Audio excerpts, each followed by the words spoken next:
Beth. Thank you for taking care of my daughter for the past month. I'll come to pick her up tomorrow. What are you talking about? While Kathy, my sister-in-law who had been traveling for a whole month, was still at the airport, I could hear the announcements in the background on the other end of the phone. Unlike my calm response, she started to panic. Huh? No way! What are you talking about? She's there with you, right? I left Emily in your apartment's parking lot. Emily is her daughter, which means she's my niece. I haven't seen her. When did this supposedly happen? Don't play dumb. I sent you a message, so you must know. I didn't receive any messages. No, no way. That's impossible. Kathy, now in a panic, let out a high-pitched scream over the phone. What are you going to do about this? I left Emily with you. You have to take responsibility if something happens. After that, Kathy hung up and tried calling Emily's child's smartphone but couldn't get through, making her even more frantic. She called me back in a rush, shouting even more, so I suggested she go back home first. You know what? You're right. That's a good idea. She hung up and hurried back home, but what she found there was Steve, Emily, and me. Kathy mouthed wordlessly, seemingly wanting to ask why the three of us were together. Kathy, I've heard everything from these two. What? Hearing Steve's words, Kathy was taken aback and turned pale. My name is Beth. Until a few years ago, I worked in an office. At the age of 40, I decided to go independent and started working as a freelance illustrator. With my income increasing, I now live alone in an apartment. My work is mostly done from home, and I only go out occasionally for groceries or meetings with clients. I'm not married and don't have a boyfriend, but I'm still satisfied with my life. Friends sometimes ask if I get lonely, but I've never thought about it that way. I'm more fulfilled by my work, so I don't plan to look for a partner in the future. I do worry a little about my old age, but I think I'll deal with that when the time comes. In that sense, I sometimes surprise myself by how optimistic I am. Today, after finishing the deadline for one illustration, I took a short break at 3 p.m. and looked at the calendar. Then I suddenly realized that my brother's birthday was just around the corner. My brother, Steve, who is 5 years older than me, works as a salesman for a major publishing company and often goes on long business trips. As a result, he sometimes brings me souvenirs from his trips. Last month, he casually stopped by my place with some souvenir cookies, so I invited him in and made coffee, and we ate together. You don't need to bring me anything. You should buy more for Kathy and Emily. But I have to come to see you sometimes, too. I don't want you to collapse or something. Whether it's overprotective or just caring, that has always been one of my brother's good traits. Kathy and Emily are Steve's wife and daughter, respectively, making them my sister-in-law and niece. Although I never tell Steve, I find Kathy a bit hard to deal with. She's very cheerful, always stylish with her nails and trendy fashion, and gives off a very glamorous impression. There's nothing wrong with that, and I don't mind it much, but she always seems to look down on me for being single. Even during a family gathering at Christmas, when she found out I didn't have a partner or even a boyfriend, she laughed out loud. Hey, do you think you're so young and beautiful that you can put off marriage? Do you even know what a marriageable age is? I believe marriage and relationships are personal choices.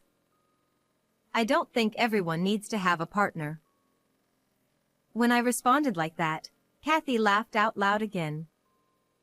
I don't know if it was the alcohol or what, but she kept teasing me about the same thing, and I got tired of dealing with it. One of my conditions for choosing an apartment was to find a place far from my brother's house, as I was fed up with her. However, I got along well with my niece, Emily. Emily, who is turning 10 this year, apparently goes to school with a cute light blue backpack. I haven't seen it myself, but she told me about it when she visited my home once. Beth, you're so good at drawing. Emily, watching me work on my illustrations, was thrilled as she looked at the drawings on my computer screen. I wish I could draw too. Oh, do you want to try? Can I? Yes. I still have plenty of time before the deadline, so you can try a little.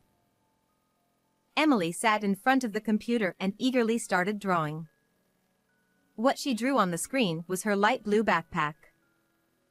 She also mentioned that it was heavy because she had to carry a tablet as well. In the summer, she had to carry a water bottle, making it even heavier. I was really impressed by how hardworking Emily was despite being so small. According to Emily, Kathy lives as a housewife, and when Steve is away on business trips, she spends her time as she pleases. For dinner and lunch on school holidays, they buy and eat meals from grocery stores or supermarkets. I always do the laundry, and sometimes Mom does it. Really? Yes. And on days when we have PE, she gets really angry if there's any mud on my shoes. Why? What does your mom do at home? She's always on her smartphone or watching TV. To avoid upsetting her mother, Emily stays in her room or goes to the park or library. Hearing this, I feel concerned about Kathy as a parent, but I hesitate to interfere as an outsider. There was another time when we had a family gathering, and I saw Kathy harshly scolding Emily, who is usually quiet. I think she spilled some tea, but it was something that could have been easily wiped up with a cloth, and I thought it was unnecessary to get so angry. Mom is scary. She gets mad no matter what I say, so I can't say anything. Her words as she left that day, when she had drawn the light blue backpack for me, stuck in my mind like a splinter. I remembered that it was a sunny weekend day when Kathy left Emily with me, saying she was going on a day trip with her friends. I never imagined that a few days later, I would receive a similar message on my smartphone. It was around the time when the leaves in the nearby park had fully turned red, and the cold made me long for the sunlight. As I was returning to my apartment after running some errands, I saw a small figure standing alone next to the parking lot. She was wearing a light blue backpack and had a mask covering half her face, but I recognized her immediately. Emily? When I called out, her anxious eyes looked at me. It was indeed Emily. What are you doing here alone? And with all that luggage? A small carry-on suitcase was sitting beside her, making it look like she had run away from home. Mom told me to go to your house. Seeing the question marks forming above my head, Emily pointed to my bag and said, "On your phone." Maybe there was a message on my smartphone. I hurriedly took out my phone from my bag, and sure enough, there was a message from Kathy. Beth, sorry for the sudden notice. I'm going on a month-long trip with a friend, so please take care of my daughter. Reading this, a bewildered "huh" escaped my lips, but I quickly closed my mouth. Of course, I was confused, but I decided to bring the equally confused Emily into my apartment first. Once inside, Emily took off her mask, revealing cheeks as red as apples and very cold hands.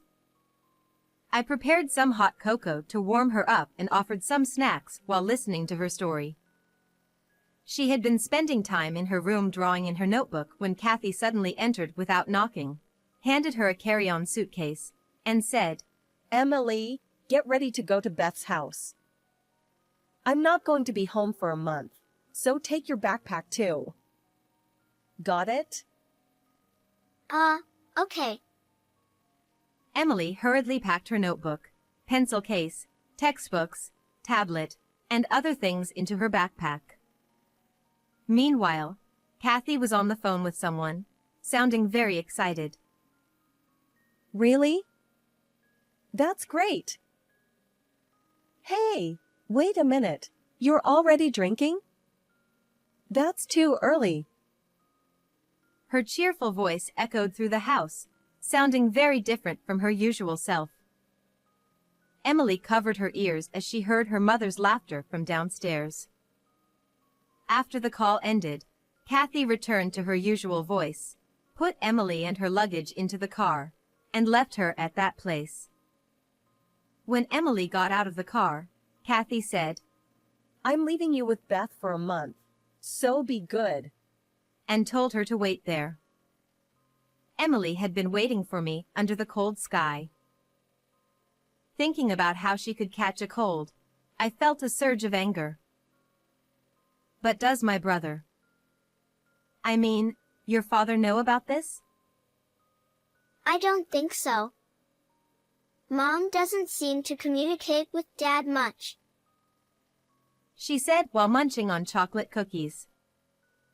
Seeing crumbs on her cheeks, I thought it was cute, but also felt it was wrong not to inform my brother about the situation, so I decided to call him later. Beth, I don't want to stay with Mom anymore, Emily suddenly said while staring at the edge of her juice cup. She had a troubled expression that was unusual for a 10-year-old girl, who had been happily eating cookies just moments ago. Why? because Mom gets angry easily, throws trash cans at me, and I hate it. She throws trash cans? Even when I haven't done anything wrong. She tells me to get out of the way and throws things at me. The teachers at school don't believe me when I tell them, and I hate it. Large tears started falling from her eyes. She continued crying uncontrollably, and I spent the time soothing her and offering tissues until she calmed down. It was clear that what was happening to her was not normal. I decided to call Steve and see if he could come back. I stepped away and operated my smartphone out of Emily's sight, planning how to explain the situation to my brother. An idea came to me. All right, this should work. I whispered and called my brother. What? Emily is. Yeah. What's going on? He sounded quite shaken, his voice trembling slightly as he listened to my explanation. At first, he tried to dismiss it as a joke, but he eventually believed me and listened to the whole story. When I shared my plan, Steve agreed and said he would help by adjusting his work schedule and taking time off. Okay, please. I'll take care of Emily. I hung up the phone, deleted the message from Kathy, and returned to the living room, wondering if Emily had calmed down. I decided to treat her to something nice for dinner tonight, thinking about what to make as I took one step at a time back to her.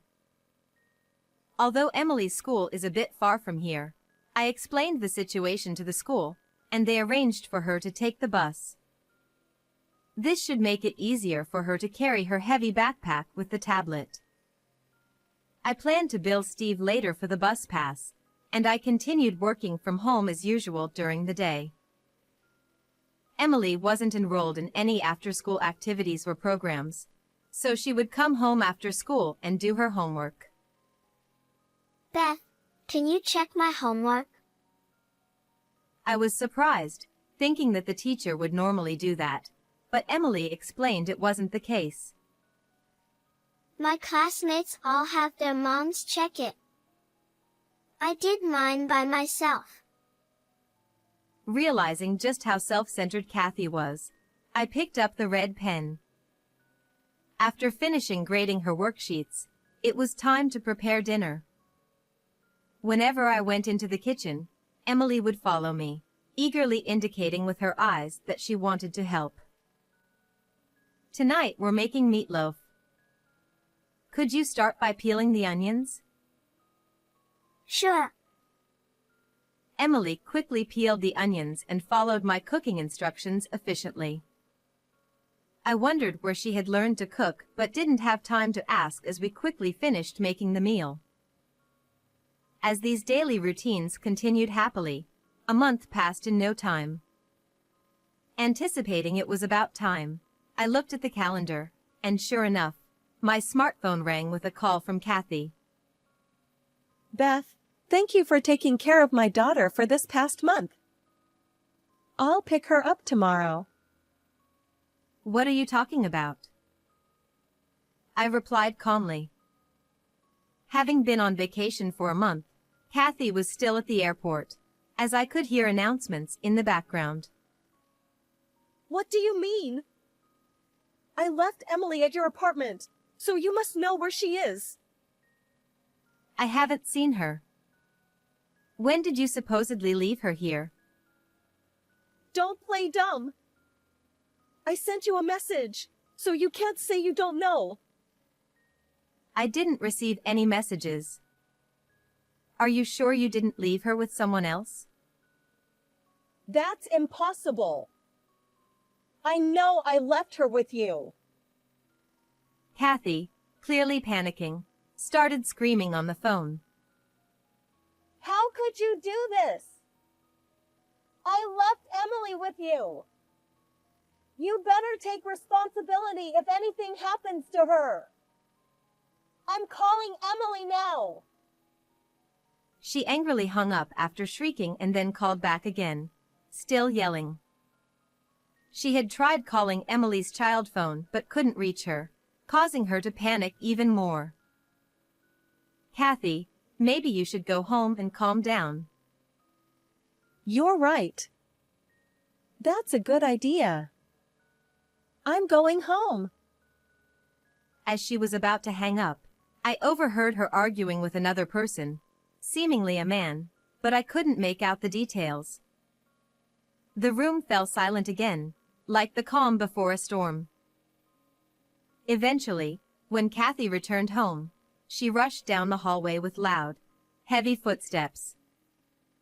As she opened the door and entered the living room, her face, previously contorted in fury with hair disheveled like a demon, suddenly turned pale upon seeing Steve, Emily, and myself gathered there.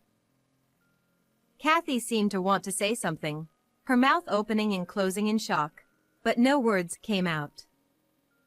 Steve spoke up. Kathy, I heard everything from these two. Also, the phone call earlier. What? Kathy replied. I put the phone on speaker so everyone could hear. It seemed easier for the conversation we need to have. By the way, Emily's smartphone was turned off, so it was natural she couldn't be reached.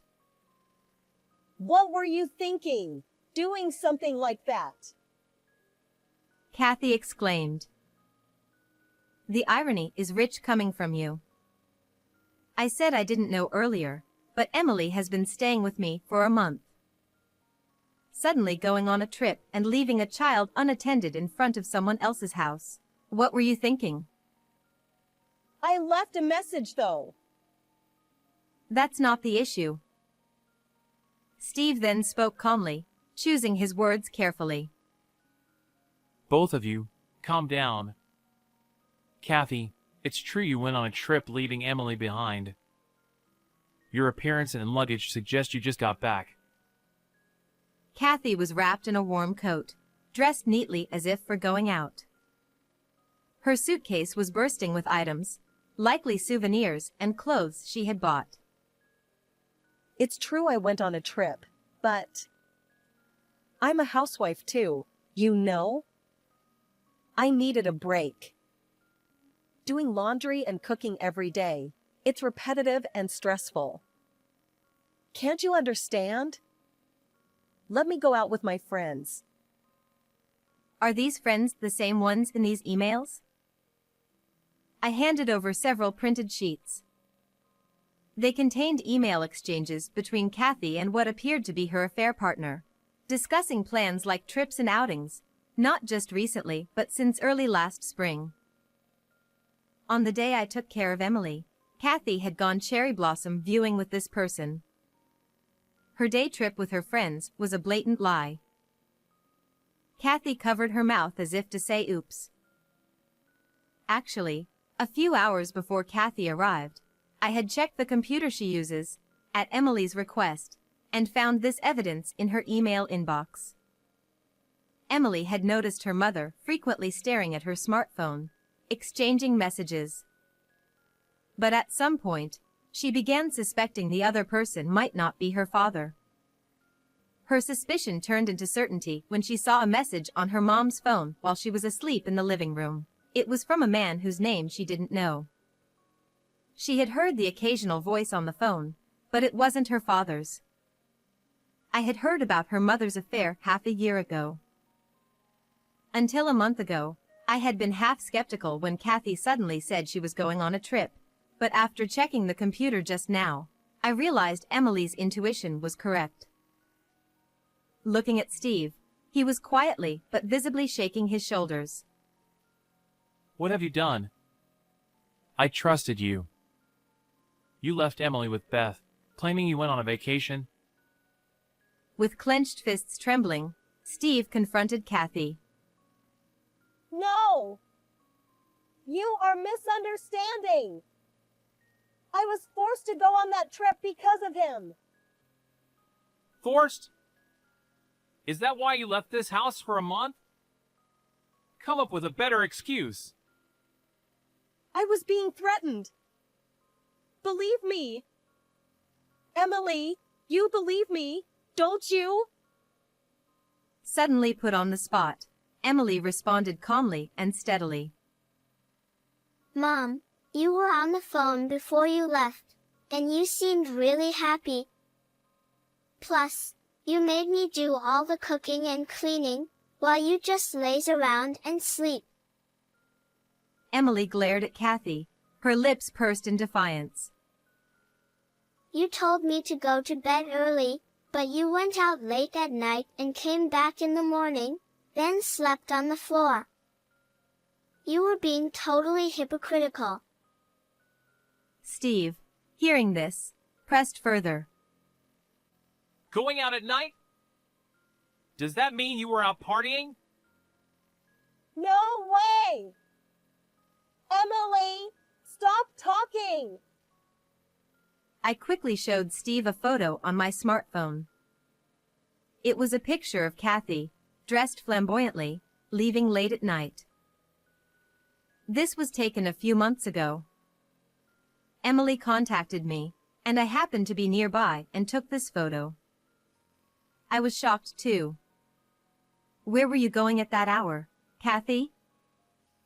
Oh no. Seeing the photo, Kathy realized she couldn't talk her way out of this and collapsed to the floor. I can't believe this. I can't leave Emily with you anymore.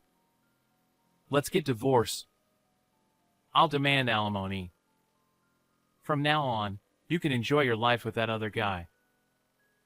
Steve turned his back on Kathy, his shoulders slumped. Why? Divorce? You can't be serious. Don't you think it's pitiful for Emily not to have a mother? What about Emily? Hey, help me, Emily. No. Absolutely not. I'd rather have Beth than a mom like you. It felt embarrassing to see her begging her own child. While I took care of Emily, I tried to spend as much time with her as possible, talking about school, hobbies, and her future. Of course, cooking together was one of those things. Don't worry, Kathy. I'll make Emily happy. With a smile, I said, and Kathy slumped, saying nothing more. Half a year later, their divorce was finalized, and Steve gained custody. Kathy, dragged by her parents, returned to her hometown. By the way, the man she had an affair with online disappeared as soon as he found out about Kathy's divorce, and they couldn't communicate anymore. When she realized she had been played, it was too late. All that remained for Kathy was paying a hefty settlement and child support. Her savings alone weren't enough, so she had to rely on her parents for more than half of it. However, this led to stricter monitoring by her parents, and she couldn't go out late at night anymore. Moreover, rumors spread throughout the neighborhood that she had divorced without taking her own daughter, so she rarely went out of the house during the day. Still, she couldn't avoid working forever, so someday she would have to re-enter society, but neither Steve, Emily, nor I knew what would happen after that. Steve decided to rent out their old house and move to another floor in the apartment where I live now. He plans to use the rent for mortgage repayments and savings for Emily. I started visiting them almost every day. Steve couldn't be near Emily due to frequent business trips and neglecting his family.